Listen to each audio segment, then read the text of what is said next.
Pacific Buzz, le podcast des entrepreneurs polynésiens. Pour ce nouvel épisode, j'ai le privilège de recevoir dans les studios de Pacific Venturi Noéline Fossan, la fondatrice de EcoVrac, la première épicerie à avoir instauré le concept du sans emballage et du vrac en Polynésie française depuis 2018. Elle nous en dira plus sur ce sujet. Et ça tombe bien car l'entreprise fête cette semaine son anniversaire. Nous allons donc parler de tout ceci avec mon invité Noéline. Noéline Yarana. Yarana. Merci de nous rejoindre du coup, parce que pour une fois on n'est pas invité, parce que ton magasin a beaucoup d'activités, du coup on n'a pas forcément le silence dont on a besoin pour un tel épisode. Pour commencer, comment ça va ? Eh ben, ça va très bien.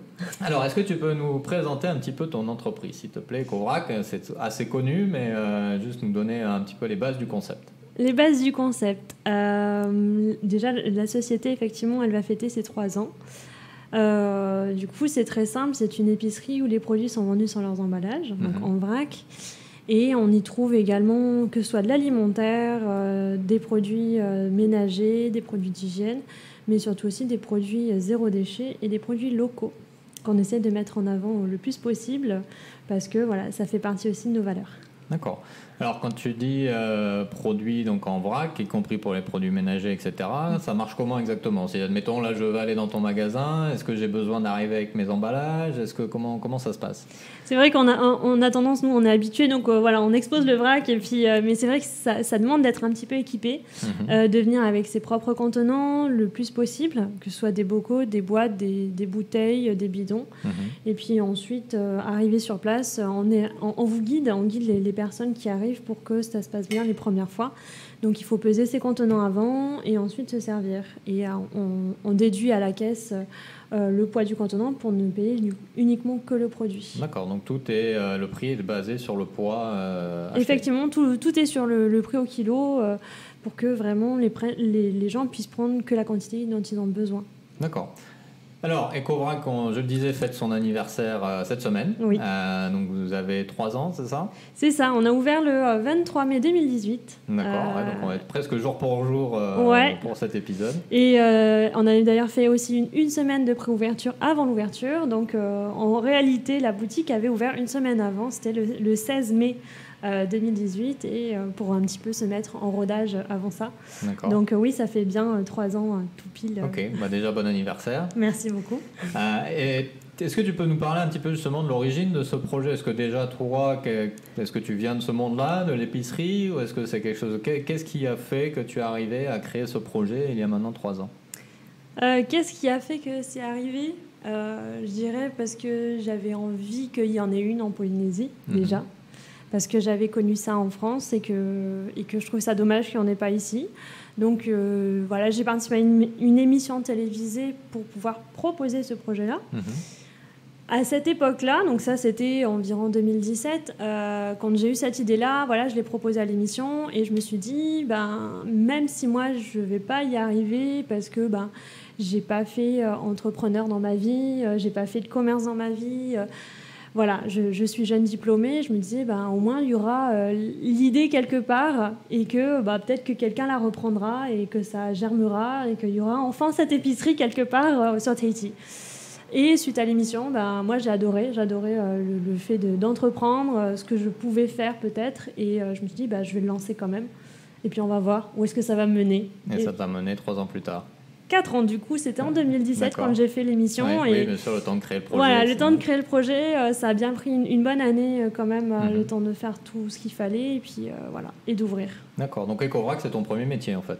Oui, entrepreneur en fait. Voilà, exactement. Après, voilà, j'ai eu quand même un petit peu de travail depuis mon diplôme, mais en gros, oui, je me suis créé ma propre activité professionnelle. D'accord. Alors, est-ce que c'est aussi simple ou est-ce que c'est beaucoup plus dur que de trouver un premier métier ? C'est plus dur. Je pense que ça, tout le monde le sait, enfin tous les entrepreneurs le disent. C'est beaucoup plus dur, mais c'est beaucoup plus satisfaisant surtout. D'être à ton compte, ça demande beaucoup d'investissement personnel, forcément. Bien sûr. Et puis en même temps, après, c'est le plaisir quand même de se lever tous les jours et de savoir pourquoi tu le fais. Et que voilà, c'est pour les valeurs que tu soutiens, pour ta propre activité, pour toutes ces choses-là. D'accord. Donc ça fait plaisir. Okay. Est-ce que toi, c'est quelque chose, quand tu étais étudiante, justement, tu t'es dit entrepreneur, c'est un truc que je veux faire, ou ça s'est vraiment présenté par hasard? Quel a été le cheminement, au-delà de l'idée en elle-même? Quel a été ton cheminement de te dire, j'ai pas d'expérience professionnelle, enfin là je grossis un peu le trait, mais j'ai pas d'expérience professionnelle, je sais pas gérer une entreprise, j'ai pas d'expérience dans le domaine, enfin qu'est-ce qui fait qu'on passe de ça, parce que beaucoup d'entrepreneurs passent par là, à se dire, non, j'y vais? Je pense que la grosse chance que j'ai eue, c'est parce que j'ai des parents qui ont un commerce, donc qui ont entrepris dans leur vie. Et donc, ça m'a donné quelque part une vision de ce que ça pouvait donner. Beaucoup de travail, beaucoup du coup, d'investissement personnel et familial. Mais d'un autre côté, moi, j'étais vraiment pas du tout ni dans l'entrepreneuriat ni dans le commerce, comme je disais. J'étais dans le monde laboratoire, scientifique. Donc, à aucun moment dans mes études, je me suis dit un jour je créerai ma boîte. Ouais. Vraiment. T'étais familière avec le domaine de l'entreprise, mais tu t'y sentais pas concernée? Non, pas du tout. Je me disais non, moi je vais apporter ma pierre à l'édifice, je travaille dans un labo, je vais faire des études ou des recherches sur la pollution, aider le Fénois sur ça et tout. Et au final, je ne l'ai pas fait, mais il y avait toujours ça où je me disais, si jamais j'ai besoin, il y a moyen, effectivement, de faire dans le commerce, puisque j'ai l'entourage qui est propice à ça. Et quelle a été la réaction justement de l'entourage? Parce que souvent les parents te disent fais des études, trouve-toi un métier, etc. Et là ça a été vas-y ma fille ou Ça a été au début, c'est vrai que ils ont été un peu sceptiques, notamment sur le projet, parce que forcément, mais comme tout le monde, en fait, comme tout le monde en Polynésie, tout le monde me disait mais ça va pas marcher, il y a pas la demande et tout. Mais après au final ils se sont dit essaye puis tu verras bien, de toute façon essaye et fais tes premières armes, lance-toi et ils m'ont toujours dit on te soutiendra quoi qu'il en soit. Donc ça a toujours fait très plaisir et leur soutien est le plus important. Effectivement. Et donc aujourd'hui, l'entreprise a 3 ans, tu as des employés? Oui, aujourd'hui l'entreprise a 3 ans, on a actuellement 4 employés et 2 personnes qui sont au contrat CVD en plus. Voilà. Donc 5 en tout 6 du coup. 6, avec toi, oui, bien sûr. Voilà. D'accord, ça fait quand même une bonne équipe déjà. Oui, très bonne équipe et j'aime beaucoup, ça donne un bon dynamisme aussi. On essaie toujours déjà aussi de répondre au mieux à la clientèle, à leurs demandes et c'est pour ça aussi qu'on essaie d'avoir une bonne équipe, quoi. Bien sûr. Et être patronne à un jeune âge, sans expérience professionnelle derrière, pareil, est-ce que c'est un challenge ou comment ça s'est présenté? C'est surtout que j'ai commencé seule en 2018. Après, je savais forcément que je pouvais pas tout faire toute seule. Donc voilà, après tu prends des personnes et que tu formes pour travailler avec. Mais au tout début, oui, c'était un peu un gros stress parce que tu sais pas, déjà, tu n'as jamais eu à manager une équipe, à manager d'autres personnes, à les former. Après, moi, ça me plaît énormément de former, mais c'est un gros challenge, oui, et notamment quand tu as seulement 28 ans et à l'époque 25 ans. Oui. Donc voilà, mais on apprend tous les jours et puis justement, c'est aussi d'être capable de se remettre en question et d'être sur cette position où tu apprends et pas je sais, non, voilà. D'essayer de se dire, tu fais des erreurs, apprends de ces erreurs et améliore-toi. Bien sûr, c'est l'objectif. Et aujourd'hui, pour les gens qui habitent à Tahiti, on sait que le vrac a un petit peu le vent en poupe, j'allais dire. On le trouve dans d'autres épiceries similaires à la tienne. On le trouve aussi dans les supermarchés. Oui.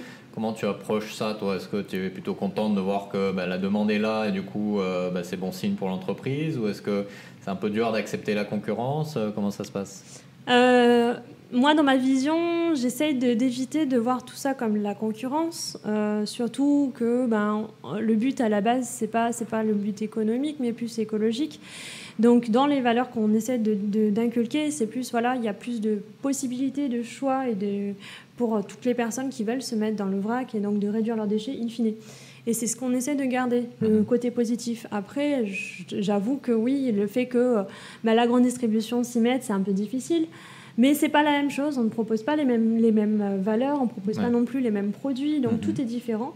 Et puis en même temps, on essaye aussi de proposer justement une expérience qui est vraiment différente de celle de la grande distribution pour que les gens puissent faire la différence, comparer entre du coup les différentes offres. D'accord. Alors cette expérience différente, c'est quoi exactement? Qu'est-ce qui va caractériser EcoVrac de ses concurrents, enfin, ou des autres offres en la matière? EcoVrac, c'est surtout une épicerie de proximité.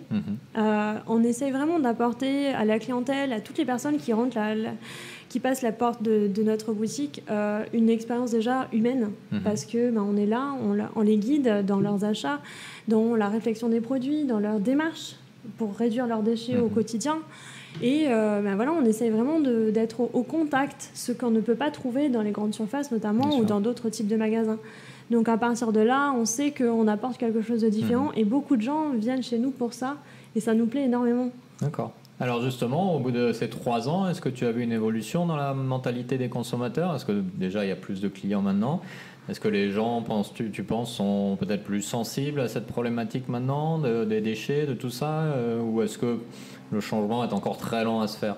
Tu vois, comme je t'avais dit, quand je me suis lancée dans l'idée en 2017, c'était beaucoup de retours assez mitigés, réfractaires à l'idée du vrac, et je sentais que c'était un petit peu trop naissant. Mais aujourd'hui, franchement, les choses sont bien établies. Le vrac a trouvé sa place, je trouve. Les personnes en ont au moins entendu une fois parler, pas forcément d'EcoVrac, moi je parle du vrac en général. Et donc du coup, ça fait plaisir. Tu te dis, oui, il y a eu un bon élan 2018-2019, et aujourd'hui c'est établi, ça prend de l'ampleur. Donc franchement, voilà, c'est là parti. Et je pense que ça va pas changer grand-chose. Maintenant, les gens se sont fait à l'idée, quoi. Oui, puis j'imagine qu'en plus, maintenant, il y a le fait d'avoir plus de personnes qui font ça rend le produit attractif, disponible, coup, surtout disponible plus qu'attractif, effectivement. Et du coup, ça pousse chacun à peut-être essayer de se dire, tiens, pourquoi pas aller faire un tour. Et c'est ce qu'on essaye de motiver les gens, au moins à tester au moins une fois, de passer dans une épicerie en vrac, ou de tester le vrac pour que ils se fassent leur propre opinion sur est-ce que c'est si difficile, est-ce que c'est si cher, est-ce que c'est plus compliqué. Toutes ces choses-là, en général, c'est des questionnements qu'on a les premières fois que les personnes arrivent. Et donc, du coup, on leur dit, mais essayez, faites votre propre expérience, et vous saurez, et vous verrez par vous-même. D'accord. Et dernière question, toujours pour bien comprendre le concept de l'entreprise et permettre à nos auditeurs d'avoir un aperçu précis de ce que tu fais. Mais les produits, c'est des produits locaux ou c'est aussi des produits importés? Qu'est-ce que tu... On fait du produit importé parce que c'est une épicerie et que les céréales, les pâtes, les choses comme ça, on ne les a pas en local, on les fait forcément venir. Donc, EcoVrac est importateur parce que localement, il n'y a pas de grossiste de gros. Et en même temps, on essaie de promouvoir au maximum l'emploi local, donc les produits locaux avec plusieurs producteurs, artisans, agriculteurs. On motive vraiment une consommation locale, et ça depuis le tout début en 2018, où d'emblée on a proposé de la place pour des productions locales dans la boutique. D'accord. Là où c'était pas encore très très répandu.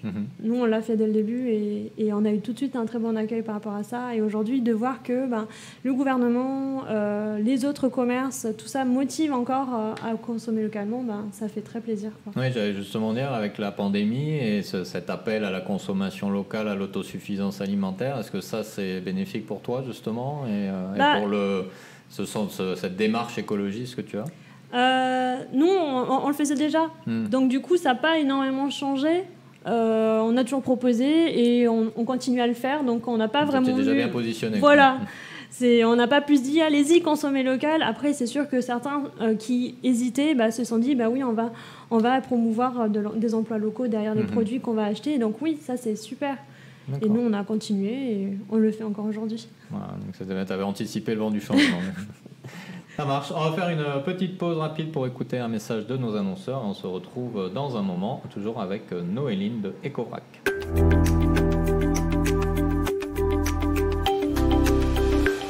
Yaorana, c'est Kimberly de Pacific Venturi. Pour marquer la reprise, ça te dit un tour sur le lagon de Bora Bora? Oui? Ça tombe bien car Moana Adventure Tours te propose un package de 3 excursions à tarif réduit pour vivre une expérience complète de Bora Bora. Après tous ces mois difficiles, il est temps de se faire plaisir. Et Moana Adventure Tours s'occupe de toi. Plus d'infos à suivre dans cet épisode.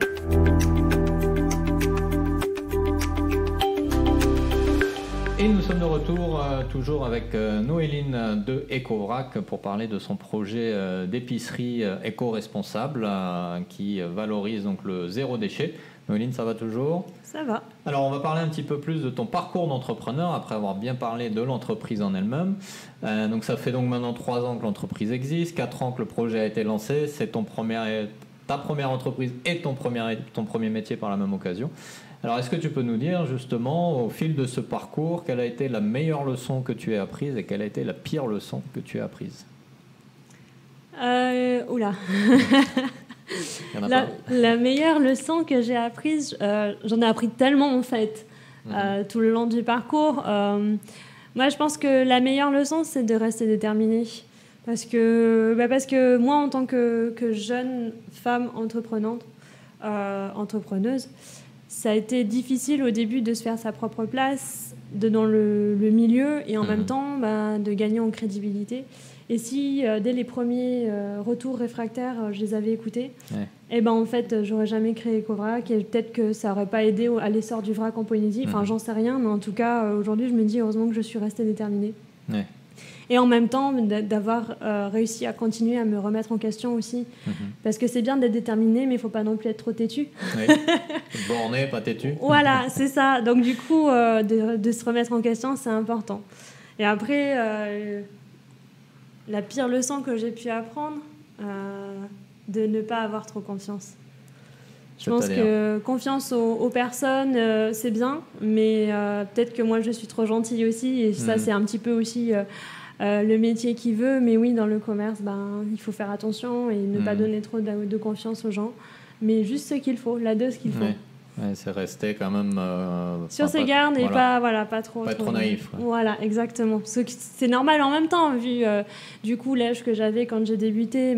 Forcément, tu as envie de tout donner, d'être hyper sympa avec tout le monde et avec beaucoup de confiance, tu donnes énormément et au final, tu n'as pas forcément le retour que tu espères. Et voilà. Ouais. Est-ce que c'est aussi dans le sens d'avoir confiance dans ta vision et dans le fait que les gens vont la partager facilement? Est-ce que ce point-là aussi a été un peu compliqué ou pas du tout? Non, ça a été parce que comme je suis restée et confiante dans ma vision, mais et confiante aussi, et déterminée dans ce que je voulais, j'ai réussi à le transmettre à chaque fois que j'ai travaillé avec des gens. D'accord. Mais c'est plus, en termes général, moi je suis je suis quelqu'un qui donne facilement, énormément, et du coup, il y en a qui peuvent malheureusement en profiter. Oui, ça malheureusement, on n'est jamais à l'abri. Et surtout dans le domaine, encore une fois, de l'entrepreneuriat, dans le domaine du commerce, il faut, voilà. Oui, justement, comment tu nous disais tout à l'heure qu'EcoVrac est donc importateur, donc tu te mets sur un marché qui est fréquenté par des gros mastodontes, bien sûr. plutôt anciens, plutôt expérimentés, plutôt masculins, j'allais dire. Je pose très rarement cette question à mes invités femmes parce que je pense que c'est pas nécessairement une règle, mais faire face à être une jeune femme nouvellement sur le marché, à faire face à ce secteur de l'import qui est quand même souvent des grandes masses, des grands, etc. Est-ce que c'est là où la détermination a été clé? Est-ce que tu as eu des difficultés à ce point-là Je dirais pas que j'ai eu des difficultés visibles ou concrètes, mais c'est plus dans l'ensemble en général. Oui, en tant que jeune femme, c'est difficile dans un milieu comme ça. Et d'être déterminée, oui, clairement, ça a été la clé. Parce que sinon, en fait, tu te démontes pour un rien. Et puis, tu as des portes qui se ferment. Mais si tu continues pas à essayer de les enfoncer, tu arriveras à rien. Tes dossiers, ils avanceront pas. Enfin, voilà. Mais ça veut pas dire que c'était des difficultés dirigées vers moi. Je pense que c'est le cas pour tout le monde. Mais en tant que jeune femme, c'est d'autant plus difficile, je pense. Mais c'est pas toi spécifiquement en tant que Noéline, mais c'est toujours ce sentiment de se dire mais qu'est-ce qu'elle veut, elle avec son idéal. C'est ça. Ouais. Mais après, voilà, c'est quelque chose, je pense que beaucoup de personnes, en débutant, ils ont rencontré. Et voilà, donc c'est pour ça que la détermination, elle compte énormément. Ouais, d'accord. Alors, dans ce podcast, on a des gens qui ont parfois un peu plus d'expérience dans le monde de l'entrepreneuriat, qui ont une famille, qui ont quitté un job avec des crédits sur le dos, etc. Et c'est pour ça que généralement je pose la question du sacrifice fait. Alors toi, de ce que je sais, tu n'as pas forcément tout ça. En tout cas, tu démarrais ta vie professionnelle.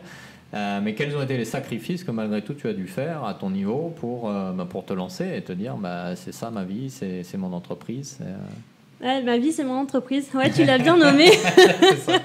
J'ai touché du doigt le problème. Ouais, non, mais c'est ça. Et je pense que c'est le cas pour tous les entrepreneurs.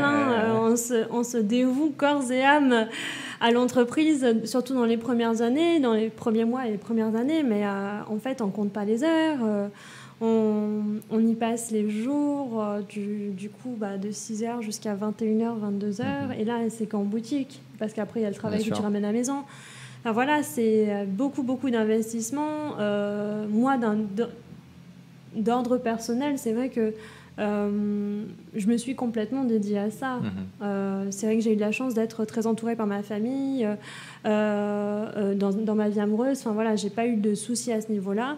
Mais heureusement aussi qu'ils ont été là, parce que si je m'étais vraiment vu tout ce que j'ai dédié, on va dire, à l'activité, je pense que je serais devenue folle. Si j'avais pas ce soutien à côté, en fait. Parce que ouais, ça aide énormément à ce que les gens te rappellent, fais une coupure, arrête-toi ce week-end. Donc ouais, c'est beaucoup d'investissement, et c'est le cas, je pense, que pour tout le monde, en fait. Après, tu débutes, tu n'as pas forcément, en termes de salaire, tu te dégages pas forcément de salaire aussi. Donc, heureusement qu'il y a le soutien familial, encore une fois. Parce que sinon, non, tu t'en sors pas, en fait. Les jeunes sociétés, c'est le cas, et ça a été mon cas aussi, quoi. Bien sûr. Et est-ce que le fait d'être... tu sortais des études, on est souvent ambitieux, on a souvent un plan de carrière. Est-ce que tout ça, tu t'es dit, c'est pas grave? Ou est-ce que tu t'es dit, tu as quand même pesé un peu le pour et le contre de ça avant de te décider? Alors franchement, j'ai pas vraiment pesé le pour et le contre. C'est ça qui a été un petit peu fou, c'est-à-dire que tout ce que je voulais, c'était juste qu'il y ait cette épicerie. Je suis partie vraiment dans l'idée, je veux cette épicerie, je la veux. Mission. Ouais, voilà. Et puis, si ça marche pas, tant pis, je ferai autre chose. Mais je voulais qu'elle y soit, que je l'ai réalisée. Et puis voilà. Et puis, j'espérais au moins me dégager, moi, mon salaire, in fine. Peut-être pas un salaire, par rapport à mon diplôme où j'avais un master en sciences. Voilà, c'est peut-être pas en relation, mais je me disais pas... Je veux avoir le même salaire que si j'avais été dans une entreprise avec mon master, quoi. Et à aucun moment, parce que, encore une fois, moi, ce que je recherche dans Ecobrac, c'est pas la finalité économique. En fait, c'est uniquement la finalité écologique. Et du moment que la société, elle est pérenne, que les employés qui travaillent ont leur emploi stable, que les partenaires avec qui on travaille, ils ont aussi un revenu décent, pour moi, c'est tout gagné, quoi. J'essaye pas d'être milliardaire derrière, j'essaye pas d'avoir cette... Après, c'est peut-être aussi dû à ma jeunesse, hein, j'en sais rien, parce que oui, j'ai la chance de ne pas encore avoir de famille à ma charge. Mais en même temps, je me dis que pour Ecobrac, en tout cas en ce qui concerne cette société-là, je veux que ces valeurs restent. C'est vraiment ce que je recherche pour Ecobrac. D'accord, ok, super. Alors, tu nous disais tout à l'heure que tu as des employés maintenant. Vous êtes 6 dans l'équipe. Donc, tu diriges, tu manages, tu mènes cette équipe. Alors, du coup, c'est ton style de manager, c'est quoi? Toi qui, justement, jeune, démarre ton emploi apparemment un petit peu, comment on dit, on m'a dit un management paternel et paternaliste, même si du coup c'est maternaliste. Tant qu'à faire. Voilà, maternaliste et collaboratif surtout. D'accord. En fait, je suis vraiment dans le collaboratif avec les personnes avec qui je travaille, peu importe à quel niveau ils sont. Je me dis que je ne suis pas le seul cerveau dans la société. C'est sûr que oui, je suis à la tête, mais on a tous quelque chose à apporter, de par nos expériences, de par notre façon de voir les choses, de penser. On a un avis à donner, donc j'essaie d'écouter tous les avis. Et même très souvent, quand on a un nouveau projet, de nouveaux produits, plein de choses, en fait, on en discute en fait en équipe. Pour moi, c'est vraiment l'idée, c'est d'avoir une équipe et du coup de travailler en équipe. D'accord. Donc la mission et l'organisation de l'entreprise va avec les valeurs que tu as souhaité apporter. Et est-ce que ça n'a quand même pas été un peu difficile à un moment donné, justement, de dire, j'ai des gens qu'il faut que je donne des responsabilités, que j'organise leur travail parce que c'est toujours une étape de devenir patron. Oui, complètement. Surtout que je pense que tous les entrepreneurs sont un peu perfectionnistes. Donc déjà, d'apprendre à déléguer, c'est difficile. De déléguer, que ce soit bien fait comme on l'espère, c'est encore plus difficile. Donc il faut apprendre aussi à lâcher prise et en fait à se dire que du moment que les choses sont faites, qu'elles sont bien faites, peu importe la façon dont ça a été fait, au moins c'est fait. Voilà. Donc ça a été un gros travail. Aujourd'hui, j'y arrive quand même pas mal. Je suis plutôt fière. C'est en forgeant qu'on devient forgeron. C'est ça. Et du coup, c'est difficile, oui, forcément, au début, de trouver qu'est-ce que chaque personne dans l'équipe va pouvoir faire, quelle mission je vais leur donner. C'est toujours un exercice difficile, surtout dans les nouveaux postes. Mais après, voilà, on s'y retrouve et au final, chacun trouve sa place et les activités qu'ils ont à faire. Et puis en même temps, moi, ça me permet aussi de me soulager. C'est le but aussi. Tout le monde me le dit, mais oui, mais voilà, prendre des personnes, ça va te soulager. C'est toujours difficile, mais au final, oui, ça fait du bien. Est-ce que tu as appris des choses sur toi, du coup, au travers de ça, en devenant patronne, en organisant le travail des gens Ouais, bien sûr. Encore une fois, c'est la capacité à lâcher prise que j'avais pas. Je suis toujours perfectionniste dans ce que je fais. Et j'en exige beaucoup des autres, mais surtout de moi-même. Donc, si je vois qu'une personne a du mal et n'est pas bien formée, ça ne sera pas par rapport à elle, ça sera plutôt par rapport à moi que je n'ai pas su la former suffisamment. Donc, c'est apprendre à lâcher prise autant pour le travail des autres que sur le mien. Voilà. Et encore aujourd'hui, c'est un travail que je réalise tous les jours. Ok. Alors, à ce stade de l'épisode, j'ai 2 questions un peu difficiles que j'aime bien poser, parce qu'elles sont généralement révélatrices de l'expérience entrepreneuriale dans sa substance. La première, imagine que j'ai avec moi un bâton magique, et qu'avec ce bâton magique, tu peux changer une chose dans ton parcours entrepreneur, que tu te dis, tiens, si ça, j'avais pas eu à le faire, ou si je l'avais fait différemment, ou quoi que ce soit, je vais utiliser ce bâton magique pour ça. Attends, je réfléchis là. C'est un peu compliqué. Si j'avais un bâton magique,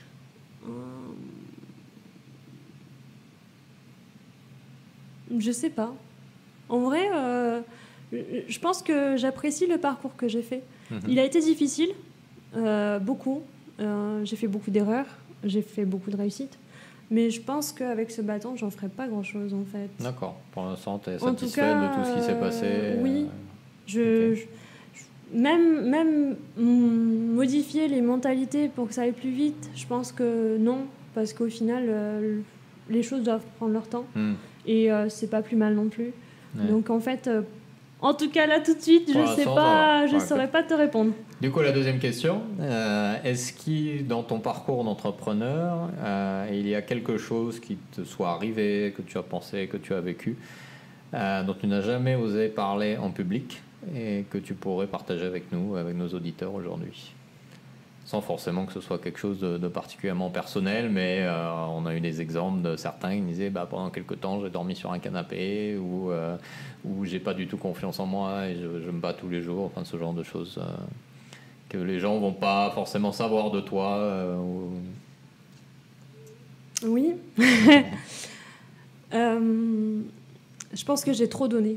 En fait, c'est pas vraiment trop donné, c'est que j'ai juste beaucoup donné et du coup, je savais tellement pas en fait mettre de limites que du coup, j'en ai fait une dépression. Et ça, les gens le savent pas parce que c'est pas quelque chose qu'on partage énormément sur sa vie quand on fait une dépression. Mais voilà. Mais t'en es sorti. Oui, bien sûr. Et ça avance. Et tous les jours, en fait, il faut travailler dessus parce que en fait, on se rend pas compte à quel point on se donne pour son travail, surtout quand c'est son propre travail, où tu te dis mais pourquoi est-ce que mon travail me fait autant de mal? Et donc c'est encore plus du coup difficile. Bien sûr. Mais ouais. D'où l'importance de la famille et des proches. Tout à fait. Dans l'expérience d'entrepreneur, effectivement, c'est très important. On va faire une deuxième pause pour entendre un nouveau message de nos annonceurs et on va parler du futur.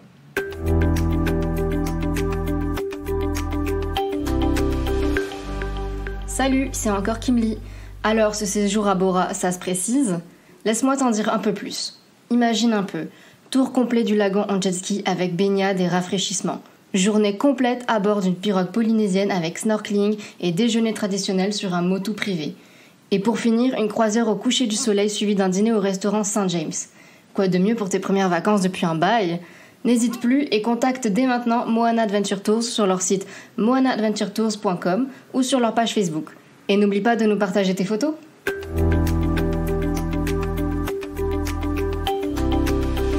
Et nous sommes de retour, toujours en compagnie de Noéline de l'entreprise Ecovrac. Noéline, donc on va parler un petit peu du futur, de ton futur, mais aussi du futur d'Ecovrac. Alors je te pose 3 questions, tu me réponds très rapidement, juste optimiste ou pessimiste, ok? Optimiste. On va le faire en détail quand même, juste au bien cas sûr. où. Ton avenir personnel, optimiste, pessimiste? Optimiste. Ok. L'avenir de ton entreprise? Optimiste. L'avenir du Fénois?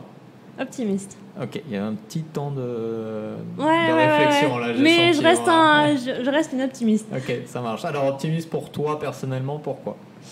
Parce que je m'entoure de personnes avec qui j'ai le plaisir à travailler. Et du coup, j'apprends de plus en plus à déléguer et à me faciliter la vie, toutes ces choses-là qui sont nécessaires pour aller mieux. Ouais. Donc oui, optimiste. D'accord. Donc, tu grandis dans ta vie, dans ton métier. Ouais.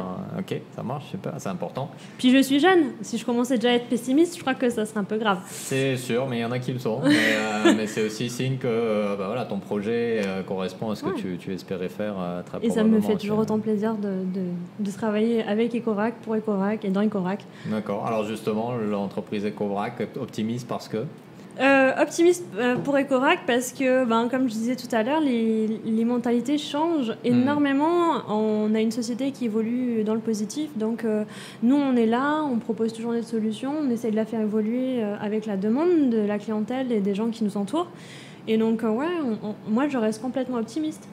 Après, c'est sûr qu'il y a plein de choses qui peuvent se passer, comme il y a eu la crise Covid qui est arrivée. On ne peut pas le prévoir, mais nous, on a survécu à cette crise et on espère survivre à tout ce qui pourrait se passer d'autre, donc je reste positive.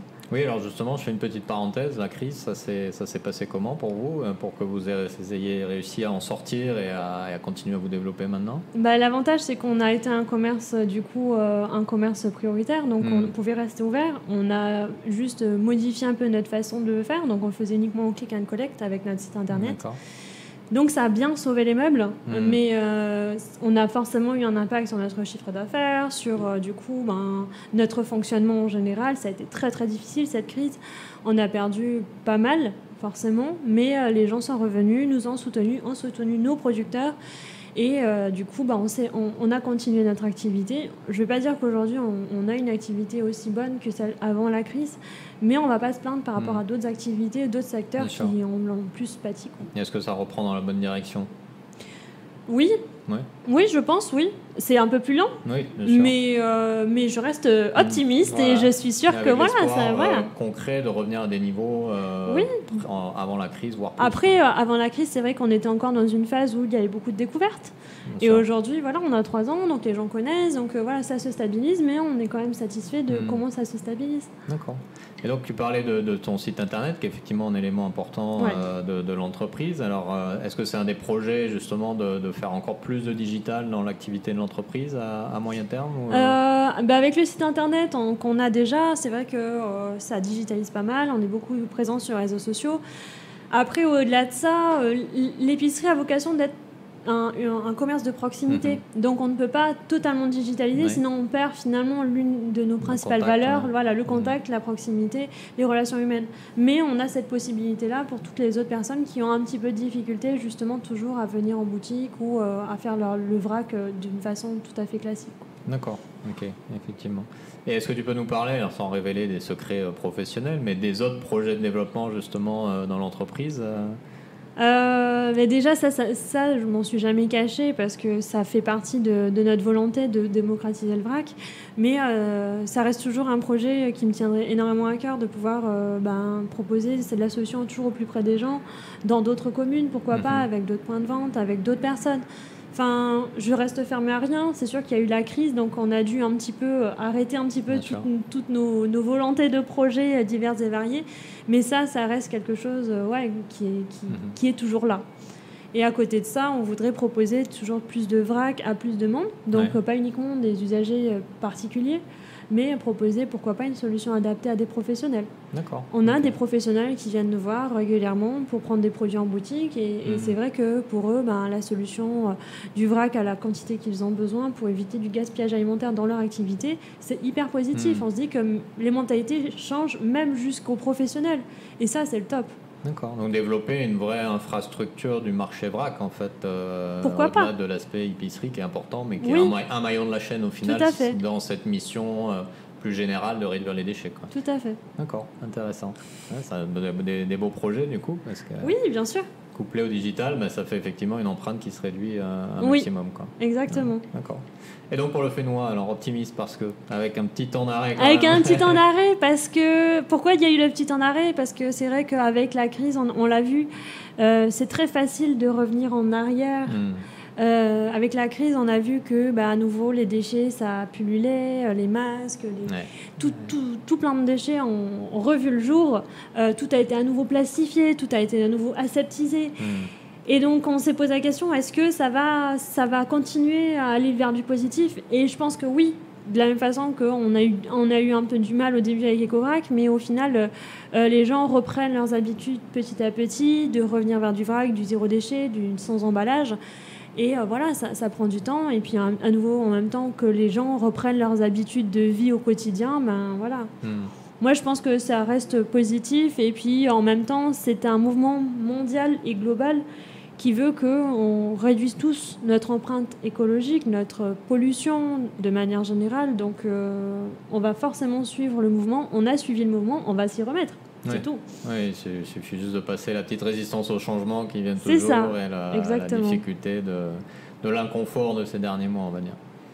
D'accord, ok, super. Écoute, très intéressant et j'espère au moins que tu y crois parce qu'effectivement... Oui, bien sûr, je dis pas ça juste...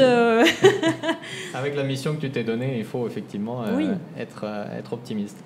Alors, avant d'arriver déjà à la fin de cet épisode, je voudrais revenir quand même à la personne que tu es. Tu es un entrepreneur, tu es une jeune femme polynésienne. Est-ce que pour toi c'est important cette identité en tant qu'entrepreneur? Comment tu vis ça et comment tu vis ton rôle à l'échelle de la société justement en tant qu'entrepreneur, jeune femme et polynésienne? Je pense que c'est important parce que ça permet d'avoir un regard sur l'activité, sur du coup comment dire ça? Je pense que si j'avais pas été déjà jeune femme, j'aurais pas eu la même sensibilité par rapport à ce que je fais dans le vrac, dans l'écologie, l'environnement. Et en même temps, être polynésienne permet vraiment d'avoir ce regard où on veut donner le meilleur pour la Polynésie. On veut vraiment... Enfin, moi, personnellement, c'est ce que je veux. C'est que je veux que mon Fénois s'améliore. Je veux que les gens qui y habitent soient mieux. Donner la possibilité à des petites personnes qui travaillent tous les jours la terre et de pouvoir leur donner une place dans ma boutique. Moi, ça me fait hyper plaisir parce que, oui, c'est des personnes qui font partie du Fénois et que tout le monde a sa place. Et je pense que si j'avais pas cette identité-là, j'aurais peut-être pas ce regard et j'aurais peut-être pas autant de valeur derrière Ecovrac. Ouais. Ça reste du coup ma société et j'espère qu'elle est du coup à l'image de ce que je suis et de qui je suis. Ça t'ancre dans la communauté qui est la tienne. Tout à fait, c'est ça. Ok, alors justement, pour celles et ceux qui nous écoutent, qui sont peut-être des jeunes femmes polynésiennes aussi, ou même des jeunes hommes, il n'y a pas de raison de ne pas pouvoir inspirer les autres. Si tu avais une recommandation à leur donner par rapport à ton parcours, qu'est-ce que tu aurais à leur dire? Quel message tu voudrais leur partager aujourd'hui? Je pense que ça serait surtout de croire en ce qu'ils font, en fait. De ne jamais douter de leur propre capacité. On n'a pas forcément besoin d'avoir des grands diplômes, de grandes expériences, d'un grand âge pour faire les choses. À partir du moment où on y croit et qu'on arrive à trouver l'aide qu'il faut, parce qu'il y a des choses qui sont mises en place aujourd'hui pour avoir cette aide-là. Il faut juste savoir bien s'entourer et que ce soit personnellement ou pour l'entreprise, tout est une question d'être entouré, d'y croire et en fait c'est la bonne recette et il faut y aller en fait. Et moi aujourd'hui, ce qui me plaît énormément aussi dans ce que je fais personnellement, c'est de pouvoir donner cette opportunité d'aider d'autres gens qui se lancent. Ecovrac est un petit peu une terre d'initiative. J'aime mettre en avant des nouveaux projets, des nouvelles sociétés, des nouvelles activités, parce que je me dis qu'on commence tous quelque part, et si on n'a pas un premier tremplin, une première visibilité, finalement on ne commence pas. Ouais. Donc moi c'est ce que je fais au travers de ma société, et personnellement aussi ça me plaît énormément d'aller intervenir dans les écoles, que j'aille intervenir à la CCSM, enfin bref. auprès de toutes les personnes qui auraient besoin d'aide, d'être entourées, d'être conseillées. Je dis pas que j'ai une énorme expérience, mais le peu que j'ai, je suis prête à la donner parce qu'au final, j'aurais aimé, quand j'ai commencé, l'avoir. Ouais. Du coup, d'avoir ce tremplin, d'avoir cette aide, d'avoir cet entourage que j'ai eu, quelque part, un petit peu. Mais je pense qu'aujourd'hui, il y a tellement de choses qui sont faites pour aider les gens que, moi, je veux bien y participer, quoi. D'accord. Donc, détermination dans ton engagement, vraiment, pour les autres aussi. Complètement. C'est important. Ok. Écoute, Noéline, merci beaucoup pour ton énergie. Ça a été une conversation pleine de dynamisme et on sent que tu y crois en ton projet pour de bonnes raisons. Merci. Et n'hésitez pas à aller visiter l'épicerie Ecobrac, qui, je rappelle, si tu peux nous redonner l'adresse. Situé avenue Georges Bambridge, Mamao. Voilà, on connaît jamais les rues des noms. Ouais, non, j'allais dire Clémenceau, mais en fait non, c'est Georges Bambridge. C'est pas loin. Ok, écoute, Noéline, bonne continuation, bon courage pour le développement de Ecobrac et de ta mission que tu t'es donnée au travers de cette entreprise. Et merci de passer sur le plateau des Pacific Buzz. Avec grand plaisir, ça fait très plaisir de prêter ma voix du coup à ton podcast, ce que je n'avais jamais fait avant, donc beaucoup de plaisir du coup pour ce moment-là. Écoute, merci beaucoup, à bientôt. Nana.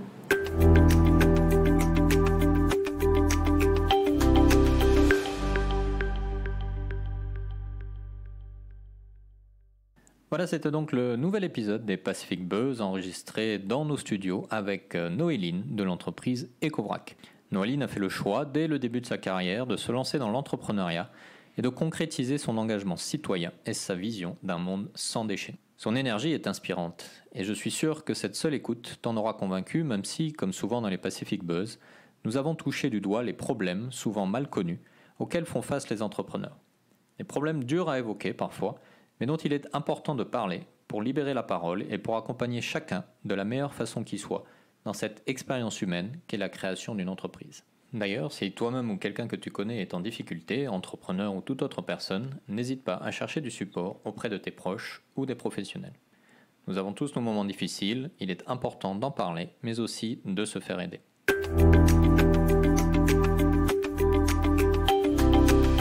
Si cet épisode t'a plu, n'hésite pas à le partager avec tes proches, tes collègues ou ta famille. N'hésite pas également à le partager sur les réseaux sociaux, à le noter sur ta plateforme de podcast préférée. Ce sont tes retours et tes partages qui nous aident à continuer. Je te retrouverai donc très bientôt pour un nouvel épisode, une nouvelle entrepreneur, et d'ici là, prends bien soin de toi. Et à bientôt. Nana.